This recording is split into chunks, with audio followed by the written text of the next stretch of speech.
레위기 10장 8절에서 20절까지 같이 읽겠습니다.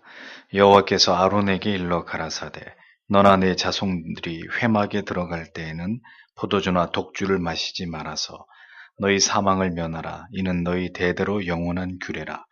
그리하여야 너희가 거룩하고 속된 것을 분별하며 부정하고 정한 것을 분별하고 또 여호와가 모세로 명한 모든 규례를 이스라엘 자손에게 가르치리라.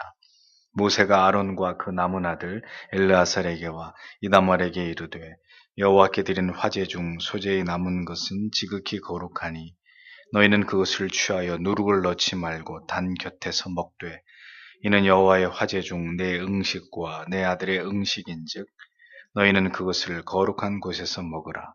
내가 명령을 받았느니라. 흔든 가슴과 든 뒷다리는 너와 내 자녀가 너와 함께 정결한 곳에서 먹을지니 이는 이스라엘 자손의 화목제 희생 중에서 내 음식과 내 자손의 음식으로 주신 것임이니라. 그 든 뒷다리와 흔든 가슴을 화제의 기름과 함께 가져다가 여호와 앞에 흔들어 요제를 삼을지니 이는 여호와의 명령대로 너와 내 자손의 영원한 음식이니라. 모세가 속죄제 드린 염소를 찾은즉 이미 불살랐는지라. 그가 아론의 남은 아들 엘르아살과 이다말에게 노하여 가로되 이 속죄제의 희생은 지극히 거룩하거늘 너희가 어찌하여 거룩한 곳에서 먹지 아니하였느냐. 이는 너희로 회중의 죄를 담당하여 그들을 위하여 여호와 앞에 속하게 하려고 너희에게 주신 것이니라. 그 피를 성소에 들여오지 아니하였으니 그 제육은 너희가 나의 명한대로 거룩한 곳에서 먹었어야 할 것이니라. 아론이 모세에게 이르되 오늘 그들이 그 속죄제와 번제를 여호와께 드렸어도 이런 일이 내게 임하였거늘 오늘 내가 속죄 제육을 먹었다면 여호와께서 어찌 선히 여기셨으리요. 모세가 그 말을 듣고 좋게 여겼더라. 아멘. 레위기 강의 33번째 시간으로 모든 규례를 이스라엘 자손에게 가르치라 이런 제목으로 말씀을 전하도록 하겠습니다. 하나님께서 어떤 분이신지를 우리는 하나님께서 주신 계시의 말씀 속에서 부지런히 알아가면서 우리의 신앙의 깊이와 연륜이 더해갈수록 더 하나님을 경외하는 신자들이 되어가야 합니다. 진리에 대한 무지로 인해서 그렇게 오랜 기간 동안 신앙생활을 했어도 하나님 앞에서 심히 불경스러운 일들을 자행하고 또 경박한 모습에서 벗어나지 못하고 있는 이런 교인들을 우리가 얼마나 많이 보게 됩니까? 더 그리스도를 닮아가는 고결한 성도들이 되어져 가야 합니다. 하나님을 아는 지식의 풍성함과 선명한 깨달음만이 우리로 하여금 삶과 두렵고 떨림으로 하나님을 경외하는 마음과 정서를 유지하게 하므로 우리의 믿음이 더욱 자라가게 하는 토양을 마련해 주게 된다는 것을 우리는 그래서 잊어서는 안 될 것입니다. 나답과 아비후가 순식간에 여호와의 불에 타 죽는 끔찍한 사건이 일어난 직후에 아들을 잃은 슬픔과 충격이 채 가시기도 전에 하나님께서는 그의 종 모세가 아니라 이번에는 아론에게 직접 말씀하시는 장면을 보여줍니다. 8절 9절을 보면 주께서 아론에게 여호와께서 아론에게 말씀하여 이르시되 이렇게 되어 있습니다. 너나 혹은 너와 함께한 내 아들들이 회중의 성막에 들어갈 때에는 포도주와 독주를 마시지 말라. 그리하여야 너희가 죽지 아니하리니 그것은 너희 대대로 영원한 법규가 될지니라. 이렇게 말씀하고 있습니다. 대제사장인 아론은 죽은 두 아들들에 대한 슬픔에 잠길 틈도 없이 이어지고 있는 여호와 하나님의 준엄하신 지시를 받게 됩니다. 하나님께서는 아론에게 아들을 잃어버린 비탄의 상황이지만 그럼에도 불구하고 바로 그 시점에서 아론에게 말씀하고 계십니다. 그 이유는 무엇 때문이겠습니까? 모세를 통해서 늘 말씀하시던 하나님이 두 아들을 잃어버린 그 상황에서 모세를 밀치고 아론에게 하나님이 직접 지금 말씀하셨다. 왜 그렇게 하시는 것일까요? 하나님께서는 직접 아론에게 말씀하심으로 아론이 그 하나님의 뜻을 받들기를, 하나님의 뜻을 직접 지금 이 순간에 받들기를 바라셨고 그렇게 직접 아론에게 말씀하시는 것을 통해서 아론을 하나님께서 위로하기를 원하셨던 것을 보게 됩니다.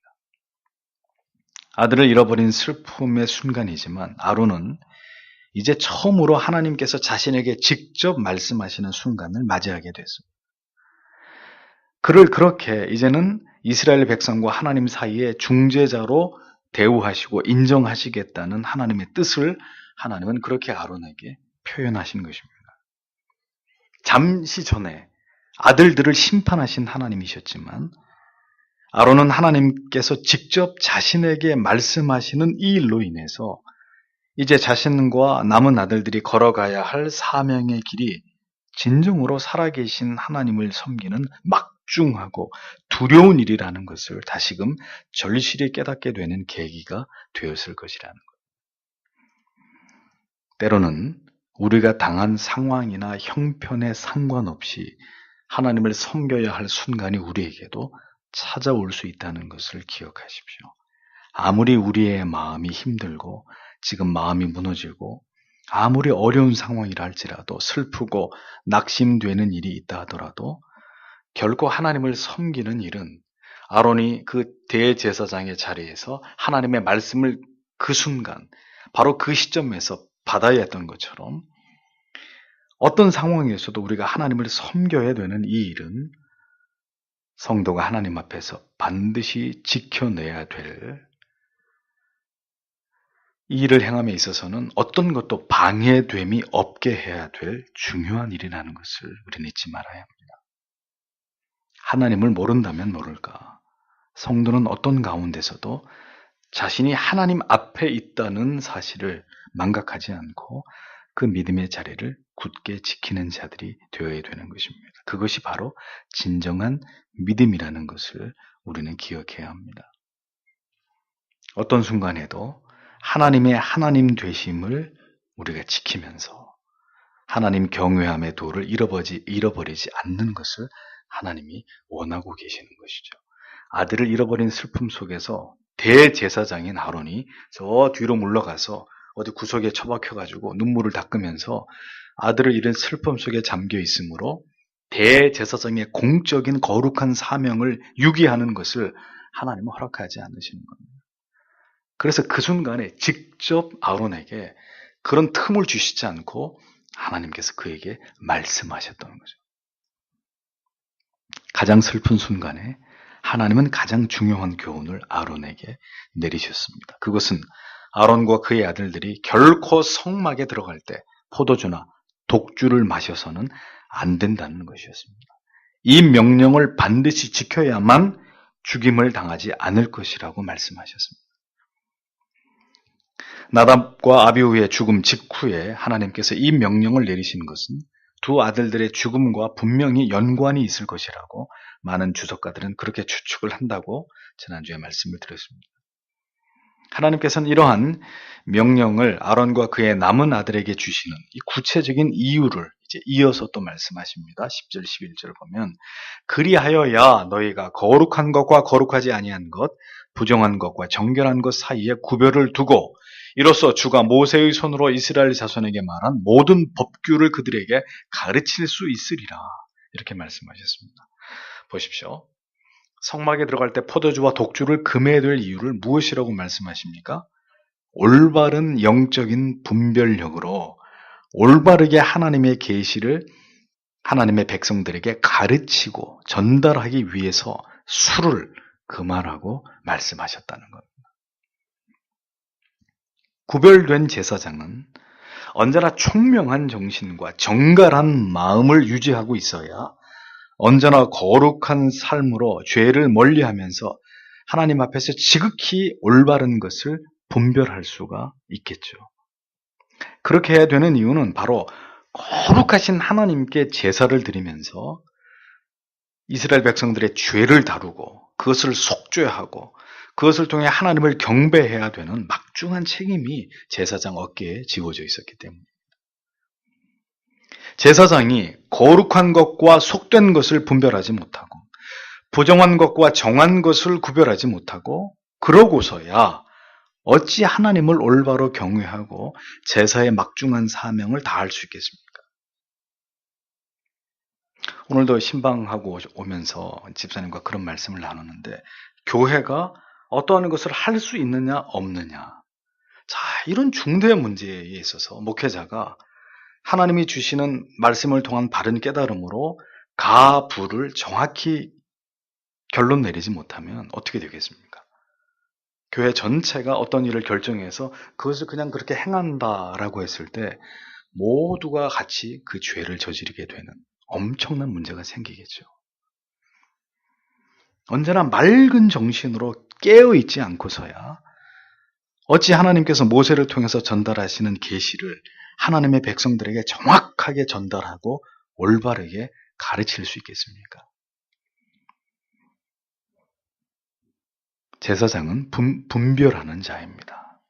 거룩하신 하나님 앞에서 삼가 그 하나님을 향해서 가한 것과 불가한 것을, 거룩한 것과 속된 것을, 성도로서 할 수 있는 일과 하지 않아야 할 일을, 교회가 지향해야 할 것과 지양해야 될 일들을 정확하게 분별하면서 하나님의 거룩성이 우리의 무지로 말미암아 침해당하는 일이 없게 하는 그 일이 중요한 영적인 지도자의 책임이고 역할이라는 것입니다.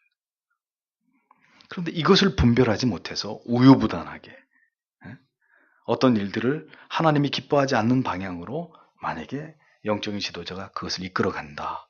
그런 일에 교회 재정을 사용하고 교회 성도님들의 자원을 동원하고 여러 가지 어떤 정치를 하고 어떤 문제를 야기시킨다. 이건 큰 문제가 되는 것입니다. 속된 것이라는 단어의 의미는 꿰뚫다, 상처를 내다, 파괴하다, 이런 뜻의 단어에서 파생된 말로, 즉 하나님의 거룩성에 상처를 내거나 이것을 파괴하거나 침해하는 것을 가리키는 것입니다. 또 부정하고 라고 번역된 단어의 원문의 의미는 모독하다, 더럽히다, 이런 의미로 하나님의 신성을 모독하는 것을 지칭하는 것입니다. 보십시오. 제사장이 잘못 판단하면 하나님의 거룩성에 상처를 내고 하나님의 거룩성을 뚫어버리는 이런 죄를 범하게 되는 것이고, 또 하나님의 그 이름을 모독하는, 더럽혀버리는, 오염케 하는 이런 일들을 자행하게 되는 것이라는 거죠. 따라서 제사장의 가장 중요한 책임과 의무는 하나님의 거룩성을 인간의 죄성으로부터 철저하게 지키는 것이고, 감히 하나님의 거룩성을 더럽히지 못하게 하는 것이 제사장의 가장 중요한 직무이고 사명이라는 것을 깨닫게 됩니다.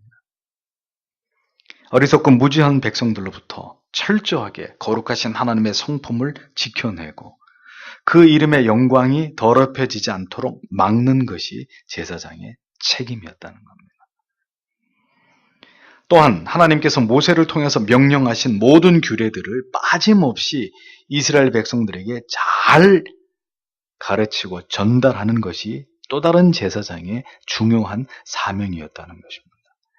하나님의 거룩성을 지키고 백성들에게 하나님의 계시를 빠짐없이 잘 전달해서 가르치는 사명, 제사장의 가장 중요한 직무였다는 것이죠. 이러한 제사장의 직무는 후에 선지자와 신약시대의 사도라는 직분 이후 지금까지 이르고 있고 목사의 직무를 통해서 계승되고 있는 것입니다. 따라서 목사의 사명은 하나님과 하나님의 계시인 성경의 가치를 수호함으로 하나님의 영광과 거룩성을 지키는 일과, 그리고 성도님들에게 부지런히 이 하나님의 말씀을 올바르게 선포하고 가르치는 일이라고 말할 수 있는 것입니다.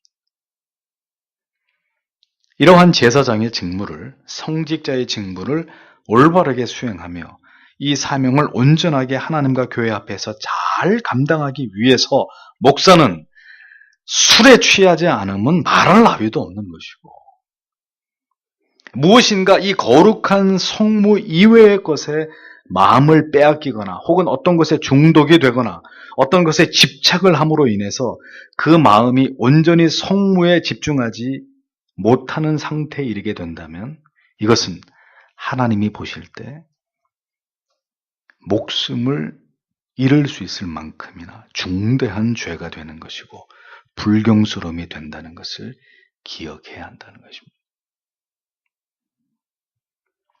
마음이 흐트러져 버리고 온통 세속의 다른 것에 대한 생각과 집착으로 흔들리고 있는 목사의 영성에서 뭐가 나오겠습니까? 어떻게 하나님을 온전히 예배하고 하나님의 영광을 드러낼 수가 있겠습니까? 그것은 목사가 아니라 여러분에게도 마찬가지이겠죠. 목사는 그리고 하나님의 자녀인 성도 여러분들은 오직 이 세상을 살아가는 동안에 세속에 물들지 않은 거룩하고 순결함으로 올바른 영적인 첨예한 분별력을 가지고 하나님을 기쁘시게 하는 삶을 살아가야 하는 존재들이라는 것을 기억하셔야 합니다. 또 부지런히 하나님의 말씀을 가르치고 여러분은 배우시고 깨달아서 하나님의 뜻을 이 세상 가운데 펼쳐 나아가야 할 자들이 바로 구별된 성직자들과 성도 여러분들이라는 사실을 우리는 이 말씀을 통해서 기억해야 하는 것입니다. 성별된 삶을 통해서 하나님의 말씀을 올바로 가르치고 배워서 이것을 지켜 나아가는 것만큼이나 목사와 성도에게 중요한 사명과 가치는 존재하지 않는 것입니다. 이것이 잘 지켜지지 않으면 구약시대 같으면 우리의 생명이 하나님께로부터 거두어지는 그런 벌을 받을 일이었다는 거죠. 예레미야 9장 24절은 말씀합니다. 자랑하는 자는 이것으로 자랑할지니 곧 명철하여 나를 아는 것과 나 여호와는 인애와 공평과 정직을 땅에 행하는 자인 줄 깨닫는 것이라. 나는 이 일을 기뻐하노라. 여호와의 말이니라. 이렇게 말씀되어 있습니다. 뭘 기뻐하신다고요? 나를 아는 것. 또 여호와 하나님을 깨닫는 것. 하나님을 알고 하나님에 대해서 깨닫는 것을 하나님이 기뻐하신다고 분명히 말씀하고 있습니다. 거룩과 성별 그리고 하나님을 올바르게 아는 것, 이것은 신앙에서 아무리 강조해도 절대로 지나치지 않은 주제들입니다. 하나님과 하나님의 말씀에 거룩을 지키고 성속을 분별해서 주님의 영광스러운 교회의 거룩성을 잘 보존하면서 그렇게 올바르게 하나님을 섬기는 종, 그 무엇보다도 하나님의 말씀을 하나님의 자녀들에게 잘 가르치는 종이 하나님이 가장 기뻐하시는 종이다라는 겁니다. 하나님께서는 나답과 아비후의 목숨을 거두신 이 진노하심 가운데서도 변함없이 아론과 그의 남겨진 아들들에 대한 사랑을 나타내십니다. 둘은 죽었지만 너희 셋은 이 말을 잘 지켜서 절대로 죽임을 당해서는 안 된다 말씀하시는 것입니다. 이어지는 12절과 15절에서도 하나님께서는 아론과 그 아들들의 분깃을, 그들의 몫을 분명히 챙겨주시는 것을 볼 수 있습니다. 하나님께서는 모세와 아론과 그의 남겨진 두 아들 엘르아살과 이단말에게 또 역시 직접 말씀하시기를 그들이 제사를 드린 이후에 무엇을 어디서 어떻게 먹어야 되는지를 이 12절에서 15절까지 아주 구체적으로 말씀하고 계십니다. 여호와께 드린 화제 중 소재에 남은 것을 누룩을 넣지 말고 단 곁에서 먹으라고 하셨고 흔든 가슴이라고 했습니다. 이게 뭘까요? 요제로 드린 제물의 가슴 부위의 제물을 말하고 등 뒷다리, 이건 뭘까요? 그렇죠. 거제로 드린 뒷다리 부위의 제물을 의미하는데 이것을 역시 거룩한 곳에서 먹어야 된다 이렇게 말씀하셨습니다. 한글로 응식이라고 번역된 이 단어는 지정된 몫이라는 뜻입니다. 즉 여호와께서 제사장들의 생계를 위해서 지적하신 그들의 몫이었다라는 것입니다. 어떤 부위를 어디서 먹어야 하는 문제까지 하나님께서 정해주신 것이죠. 제사의 완성은 하나님께 드린 제물에서 하나님께서 정하신 음식들을 제사장들이 지정된 곳에서 먹는 것으로 완성되는 것이라는 것을 성경은 보여줍니다. 제사장들의 먹는 행위까지가 모두 다 어디에 포함되는 것입니까? 제사에 포함되는 것이라는 것을 이어지는 16절에서 18절의 말씀을 통해서 우리가 그것을 분명히 알 수 있습니다. 모세가 죄의 헌물의 염소를 부지런히 찾은즉 보라, 이미 그것을 태웠으므로 그가 아론의 살아남은 아들들인 엘르아살과 이다말에게 노하여 이르되 그 죄의 헌물은 지극히 거룩하거늘 너희가 어찌하여 거룩한 곳에서 그것을 먹지 아니하였느냐. 그것은 회중의 불법을 담당하게 하고 또 그들을 위해 주 앞에서 속죄하게 하려고 하나님께서 너희에게 주신 것이니라. 보라, 너희가 그것의 피를 성소 안에 들여오지 아니하였나니 참으로 그것은 내가 명령한 대로 너희가 성소에서 먹었어야만 하였느니라 하매라고 되어 있습니다. 자, 이게 무슨 얘기냐면 보십시오. 모세는 왜 아론의 남은 두 아들들에게 지금 노를 바라고 있나요? 모세는 제사장 위임 시에 회중의 죄사함을 위해서 속죄죄로 드린 제물의 고기를 아론과 아들의 몫으로 돌려서 그들로 하여금 그것을 지정된 곳에서 먹게 하고자 그 드렸던 염소를 찾고 있는데, 그런데 그것을 엘르아살과 이다말이 어떻게 했다는 거예요? 진 밖에 가져가서 다 태워버린 거예요. 이 제사 규례상 범죄를 속죄하기 위해서 제사장이 그 희생 제물의 피를 성소에 가지고 들어가서 단 주위에 뿌린 그 고기는 그걸 먹을 수 없었습니다. 그러나 아론과 그 아들들이 처음 제사장으로 그 직무를 행하던 날에 이스라엘 전 회중을 정결케 하기 위해서 드린 이 속죄의 제물은 그 희생 제물의 피를 성소에 가지고 들어가지 않았단 말입니다. 때문에 그 속죄의 죄의 고기는 아론과 그의 아들들이 구별된 곳에서 먹을 수 있었고 먹어야만 했던 것입니다. 그러므로 모세는 지금 그 제물로 드린 고기를 찾고 있는데 엘르아살과 이다말이 그 고기를 모두 제단 위에서 다 태워버렸다는 거예요. 네. 자, 마땅히 제사장에게 돌아가서 그들이 지정된 곳에서 먹어야 했던 고기가 다 타고 없어졌어요. 그래서 모세가 화를 낸 것이냐. 제사장에게 돌아가야 될 고기를 제사장들에게 돌아가게 하지 못했기 때문에 모세가 비단 그것만으로 화를 낸 것일까요? 아니라는 겁니다. 17절을 보면 고기를 구별된 곳에서 제사장이 먹어야 되는 이유는 고기를 먹는 그 행위가 바로 제사장이 여호와 앞에서 중재자의 자격으로 이스라엘의 회중의 죄를 대신 짊어지고 이 속죄하는 행위가 되는 거예요. 그냥 제사장이 자기 배를 채우기 위해서 먹는 목적이 아니라 지정된 곳에서 그 고기를 먹음으로써 이스라엘 백성들의 죄가 사해지는 것입니다. 그것이 하나님의 제사의 규례고 법입니다. 제사장은 단위의 피를 뿌려서 속죄할 뿐만 아니라 희생제물로 바쳐진 고기를 먹는 행위를 통해서 백성의 속죄 사역에 상징적으로 동참해야 될 책임이 제사장들에게 있었다는 것이죠. 그러니까 단순히 생계를 위해서 고기를 준 것이 아니고, 고기를 먹는 것이 아니고, 그 고기를 거룩한 곳에서 먹는 행위가 거기까지가 바로 속죄 제사에 필요한 모든 절차였기 때문에 마땅히 그렇게 해야만 했던 것입니다. 너희로 회중의 죄를 담당하여 그들을 위하여 여호와 앞에 속하게 하려고 너희에게 주신 것이니라. 이렇게 17절 하반절에 분명히 기록되어 있잖아요. 그렇기 때문에 하나님이 명하신 대로 제사장들은 그 고기를 거룩한 곳에서 먹어야만 했던 것입니다. 자, 보십시오. 나답과 아비후는 다른 불을 들였다가 하나님께로부터 죽임을 당했는데, 이제 엘르아살과 이다말은 지정된 곳에서 제물로 드린 고기를 먹어야 했던 규례를 어기고 제물을 모두 불에 태워버린 실수를 또다시 범하여서 하나님의 규례를 어긴 것이 되고 말았습니다.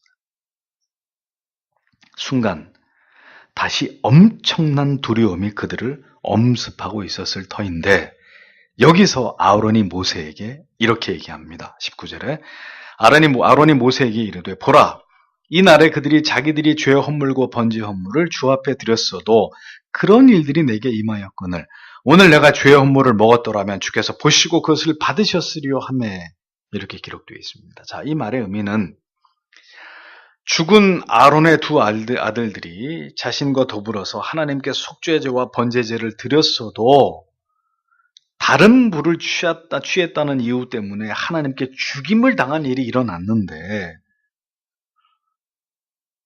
지금 그런 일을 겪고 아무렇지도 않은 듯이 두 아들과 내가 고기를 먹으면 그것을 하나님이 기뻐하시겠느냐라고 자기들은 생각했다는 것입니다. 하나님께 대한 고의적인 불순종이 아니라 제사장들이 죽은 상황에서 이 부정하게 된 고기를 우리가 먹기보다는 태워버리는 것이 하나님이 보시기에 합당할 것으로 여겨서 그렇게 한 것일 뿐이라고 아론이 지금 해명을 하고 있었다는 것입니다. 만약에 이런 상황에서 아론과 그 남은 두 아들이 아무렇지도 않게 고기를 먹었다면 두 제사장이 부정한 제사를 드리다가 죽은 마당에 하나님이 그걸 기뻐하셨겠습니까? 모세에게 이렇게 반문하고 있었던 것이죠.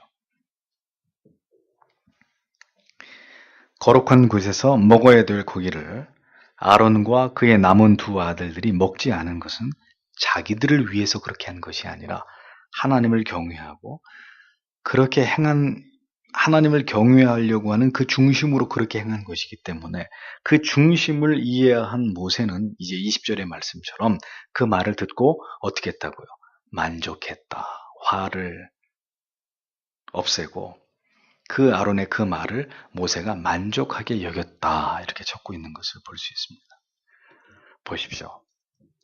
동일한 하나님께서 정하신 규례를 어긴 것이었지만 나답과 아비후의 경우에는 하나님의 뜻을 전혀 올바르게 행하지 않은 그런 죄였고 아론과 남은 두 아들의 행위는 하나님의 뜻에 합당하기 위해서 행한 것이었기 때문에 이 점이 하나님께 인정되었던 것을 보여주는 거죠.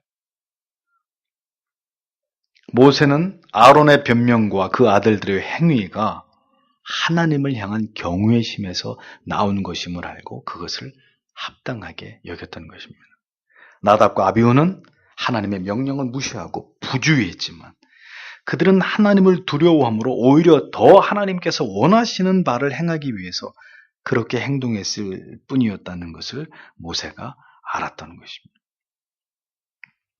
이런 것을 보면 율법은 그대로 행했는가 행하지 않았는가의 문제보다는 하나님을 향한 진실된 마음이 있었는가 없었는가 라는 사실이 더 하나님이 보실 때는 중요하게 여겨진다는 사실을 알 수 있습니다. 주일날 교회 갔습니까? 안 갔습니까? 예배 드렸습니까? 안 드렸습니까? 이렇게만 따지는 것은 율법주의입니다. 그럼 뭘 말해야 돼요? 뭘 물어봐야 되죠? 오늘도 그대는 하나님을 지극히 사랑하는 마음으로 예배를 드렸습니까? 를 물어봐야 되는 것입니다. 왜냐하면 예배를 드렸냐 안 드렸냐의 문제보다는 아니 예배를 드릴 수 있죠. 앉아 있을 수 있습니다. 그런데 앉아 있는 내내 전혀 하나님께 마음을 집중하지 않고 하나님의 말씀에 귀를 기울이지 않고 마음은 세상에 가 있었다면 그 사람의 예배가 무슨 의미가 있어요? 그런 게 율법주의라는 거죠. 또 반대로 그럴 바에는 안 드리는 게 낫겠네. 그리고 예배를 안 드리면 그것 또한 하나님 앞에 범죄가 되는 것이죠. 하나님은 언제나 마음을 원하신다는 거죠. 그 마음의 중심을 하나님이 보신다는 것입니다. 후에 사무엘은 이 사상을 순종이 제사보다 낫고 듣는 것이 수양의 기름보다 나으니라는 말의 의미 속에서 또 나는 인애를 원하고 제사를 원치 아니하며 번제보다 하나님을 아는 것을 원하노라 라고 하신 말씀을 통해서 더 분명하게 이 사상을 나타내고 있는 것을 볼 수 있습니다. 아론과 그 남은 두 아들은 나답과 아비후의 죽음을 통해서 큰 혼란과 슬픔에 빠질 수 있었습니다. 그러나 그들은 전혀 그들의 슬픔을 표현하지 않고 보다 더 하나님을 경외하면서 흔들림이 없이 제사장의 사명에 충실하기 위해서 노력하고 있었습니다. 그 하나님을 향한 그들의 열심이 오히려 또 다른 고의가 아닌 실수를 유발했을지라도 하나님은 그것을 용납하시고 이해하시는 것으로 그들을 벌하지 않으시므로 그것에 화답하신 것을 보게 되는 것이죠.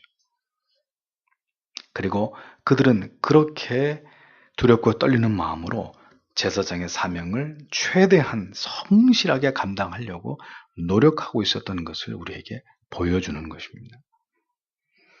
그렇게 형제들의 아들들의 죽음 앞에서도 그들이 그렇게 행동할 수 있었던 것은 하나님의 말씀이 모세를 통해서가 아니라 아론과 엘르아살과 이단말에게 직접 임했기 때문이라는 것을 우리는 볼 수 있습니다. 하나님께서는 우리가 가장 흔들리고 무너지려고 할 때 가장 강력하게 말씀하십니다. 그리고 가장 강력한 손으로 우리를 붙드시는 하나님이십니다. 그 하나님의 음성 앞에서 그들은 전혀 사적인 감정에 휘둘리거나 슬픔에 무너지지 않고 흔들림이 없이 계속해서 하나님이 맡기신 사명을 성실하게 감당해 내고 있었던 것을 성경은 보여줍니다. 이것이 사명이다라는 거죠. 사명자의 모습이며 사명자의 삶인 것을 성경은 보여주고 있는 것입니다. 때로는 우리가 느끼는 감정도 하나님의 뜻을 이루어 드림에 있어서 사치일 수 있고 방해일 수 있습니다.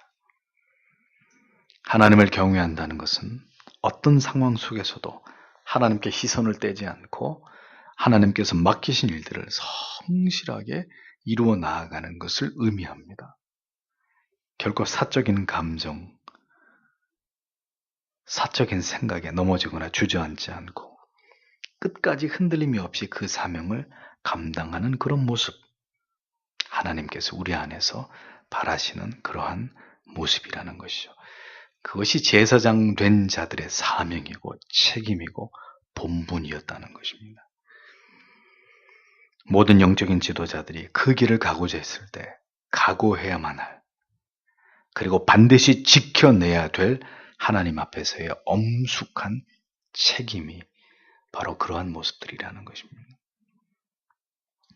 하나님의 명령을 어기는 자들에게 가차없이 심판하시는 하나님이시지만 여전히 사명을 감당해 나아가는 자들에게 하나님은 세심하게 어떤 상황에서도 그들을 챙기시고 그들의 몫을 준비하시는 하나님이신 것을 성경은 우리에게 또한 가르쳐주고 있습니다.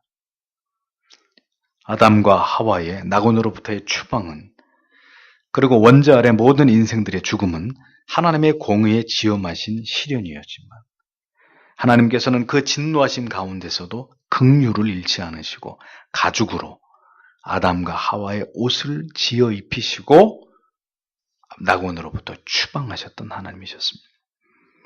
그리고 생명의 떡이며 영원한 생수이신 아들을 이 땅에 보내시고 죄인들에게 구원의 문을 다시 열어주신 분이십니다. 공의와 사랑, 이 모두가 사랑하는 자녀들을 향해서 언제나 공평하게 베풀어지는, 오늘도 그 놀라운 일들을 행하시는 위대하신 아버지가 바로 우리 하나님이신 것을 우리는 말씀을 통해서 깨닫게 됩니다. 언제나 영적으로 깨어 있어서 진리와 비진리를, 성과 속을 칼날같이 분별하고 하나님의 거룩하신 성품과 그 이름의 영광과 교회의 순결을 지켜나가면서 또한 하나님을 아는 모든 지식을 올바르게 가르침에 있어서 또 배움에 있어서 하나님 앞에 부족함이 없는 우리들이 될 수 있기를 하나님 앞에 기도하시길 바랍니다. 여러분들이 가장 약할 때 가장 강력한 음성으로 우리를 붙드시는 하나님이 그때나 지금이나 우리와 함께하고 계신다는 사실을 기억하시고 오늘도 이러한 가치들을 함께 공유하면서 끝까지 하나님의 경외함의 도를 지켜나가는 우리 서교장로교회와 모든 성도님들이 되시기를 함께 기도하기를 원합니다. 기도하겠습니다.